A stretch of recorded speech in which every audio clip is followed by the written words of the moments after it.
So I'm reading this book. It's called Spiritual Enlightenment, The Damnedest Thing by Jed McKenna. Oh man. So, here is what the author says. He is like a spiritual teacher explaining how to become enlightened to his student. So, Sarah labors under the same misconception everyone does. She believes, in the broadest sense, that something is wrong and that she can make it right. What that something is, what's wrong with it, and how it can be fixed all differ from person to person, but the general pattern is always the same. The truth, though, is that nothing is really wrong. Nothing is ever wrong. And nothing can be wrong. It's not even wrong to believe that something is wrong. Wrong is simply not possible. As Alexander Pope wrote, one truth is clear: whatever is right. Wrongness is in the eye of the beholder and nowhere else. When I read this, I what's the right word for it? Maybe shocked? At awe?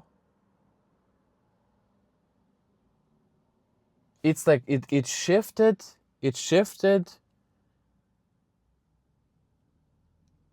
my reality. It's as if it removed a big layer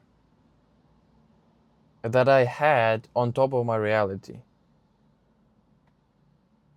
As if I was living like in a big bag, you know, and now it came off.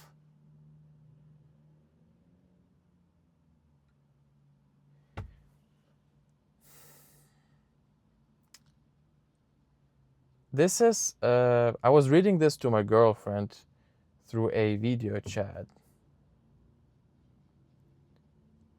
And I was like, for a couple of minutes, I was just like, oh my God, oh my God, oh my God. It made me more conscious in the moment. This is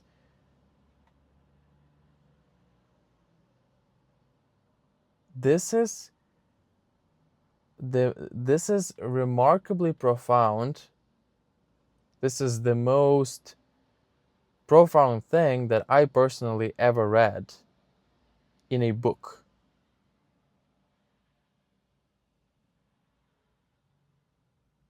I didn't know that something can be written like this in text format that just changes I can't even explain this. It does it does feel like enlightenment.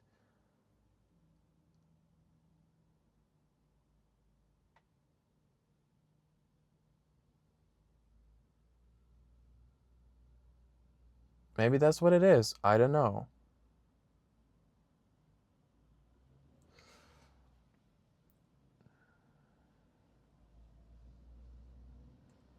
Very interesting.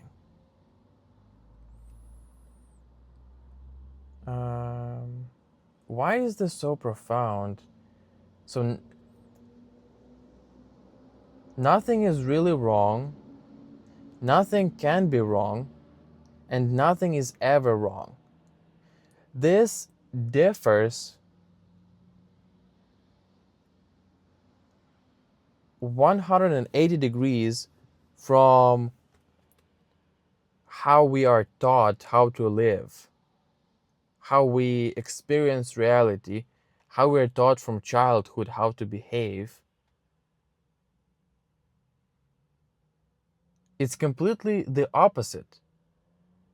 We believe that something is wrong and we have to change it,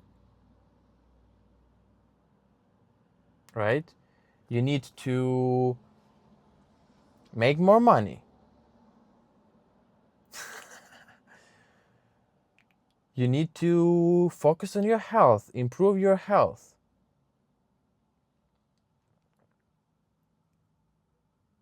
You need to be on time. You need to make sure people don't reject you.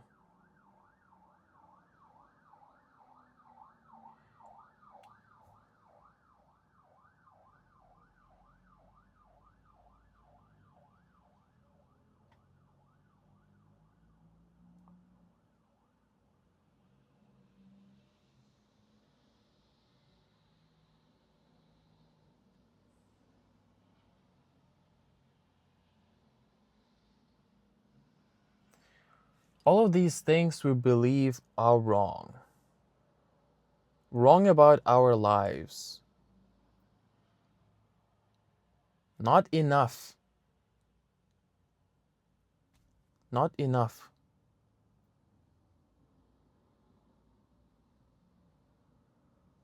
Health, money, positive emotions, freedom.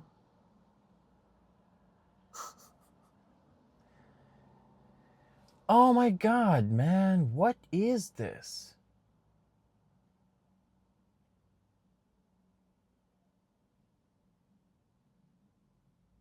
It's like this state of state state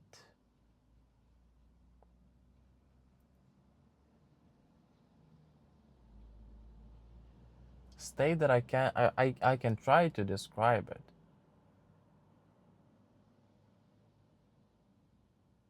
Pure consciousness, awareness, presence. I've never experienced this in my entire life. I never did. I never felt so.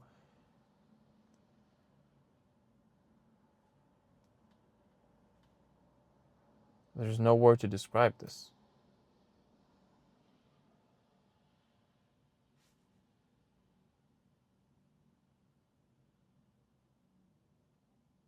I never felt this in my entire life.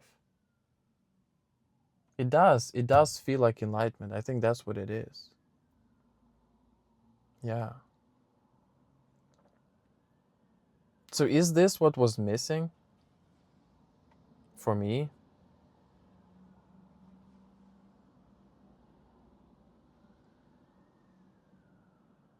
It's just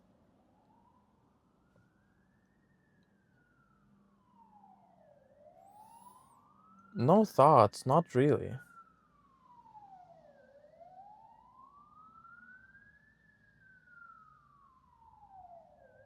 Yeah, man, there are no thoughts. This is amazing. I don't think I ever experienced this.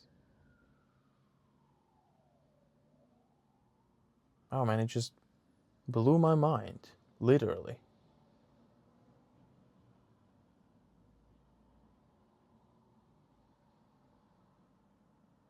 Just pure presence.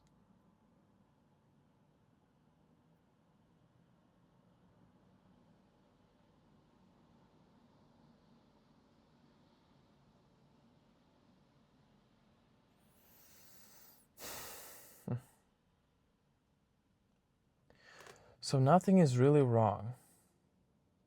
This is how I was taught, definitely. That I have to have good grades at school, right? I have to write everything perfectly, properly. If there is a mistake, they cross it with like red pen at school, right? Give you a bad grade, and they force you to believe that it's wrong. You did it wrong.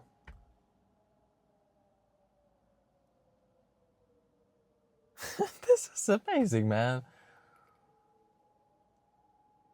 And just not thinking that way, not viewing reality that way, not believing that something is wrong, something can be wrong with you, with your actions, with life.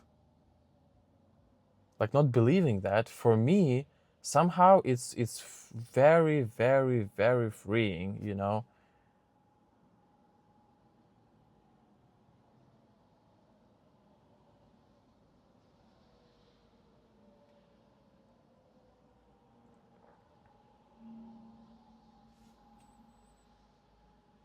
It's like accepting reality as it is, by not forcing yourself to do it without any um, effort. It just comes naturally as you stop believing that something is wrong. Nothing is really wrong. Nothing can be wrong. Nothing is ever wrong.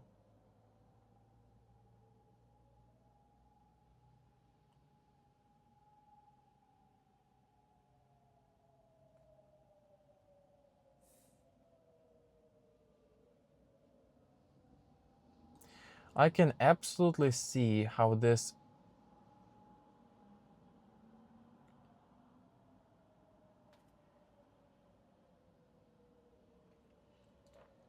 influences how I live my life going forward.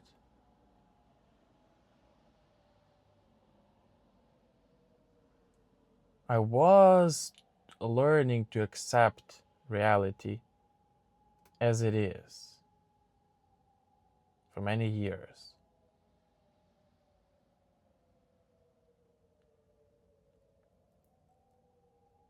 But not like this. This is probably something that was missing. That I did believe that something is wrong, I have to change it.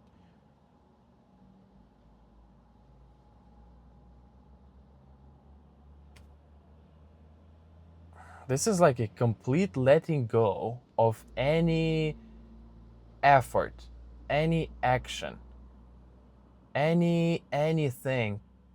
Like complete letting go.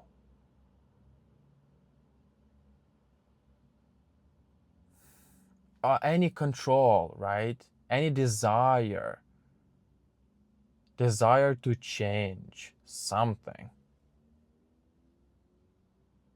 It's like effortless acceptance.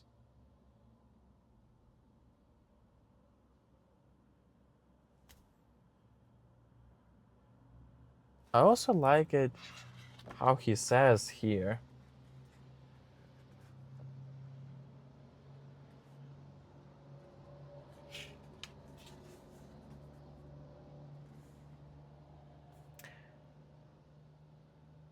one doesn't choose enlightenment at all. If anything, one is more likely to be the victim of it, like getting hit by a bus. I'd say that's pretty much what has just happened to me. Wow. And I've just started reading this book, man. Just started reading it. The first pages of this book. Wow. Okay, well, thank you so much for being with me.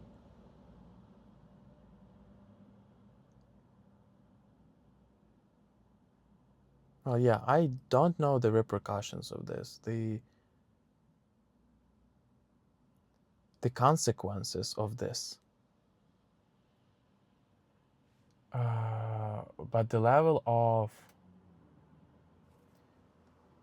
calmness that I feel now, pure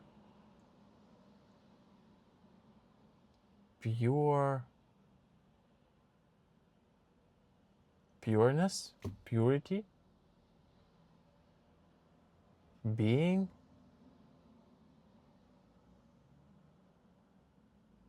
it's remarkable.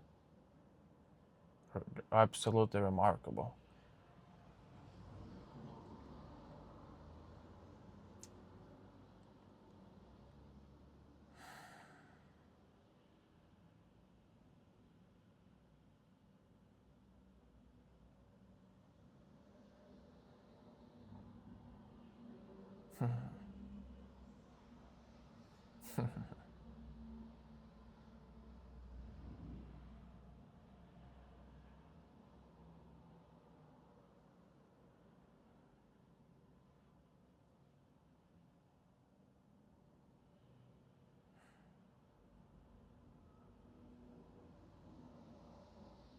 Yeah, I think that's what was missing.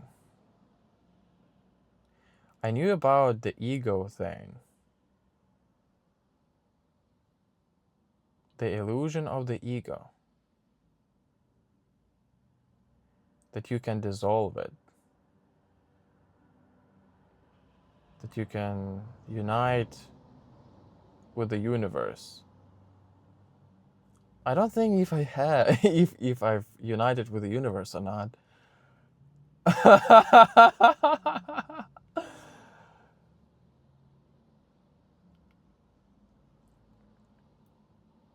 But I do know that there was something that I was searching, something that I knew about the so-called enlightenment.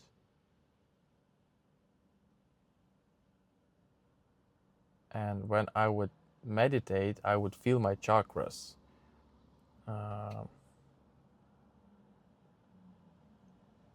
Something like the chakras is something absolutely undeniable for me. I know that most people don't know about it, as they don't know about enlightenment. But even those who do know about enlightenment and meditation and yoga, I know that not many, I assume, really feel their chakras. I believe that's the case.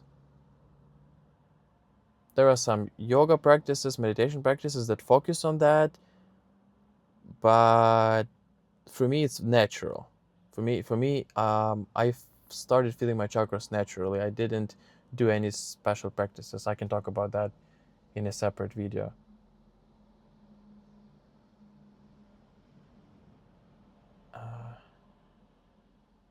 Yeah, the only way I can describe it is like energy balls. Energy balls. You can say that go through your spine, like where your spine is.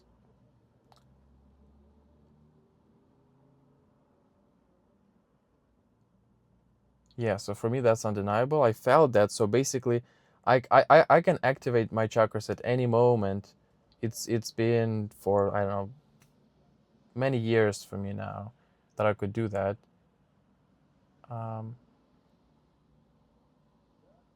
I can just activate, and it's like a whole lot, like a whole bunch of energy.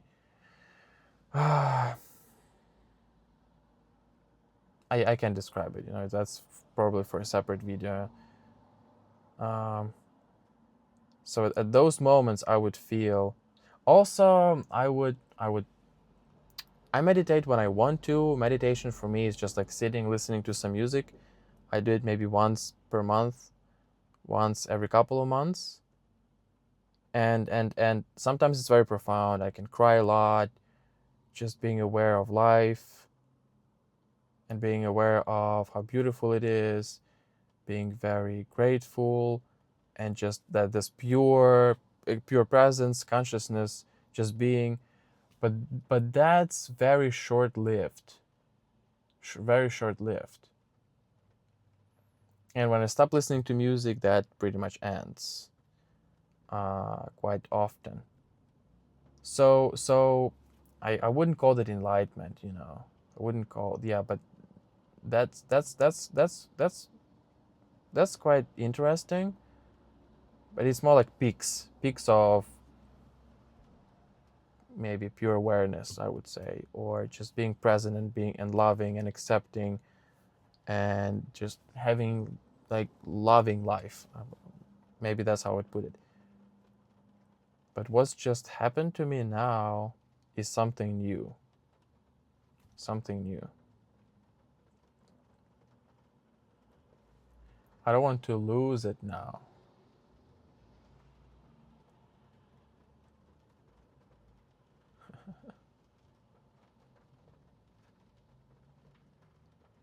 Yeah, so this is the insight, the epiphany that I will have to integrate. Yeah. Yeah, man, this is very profound.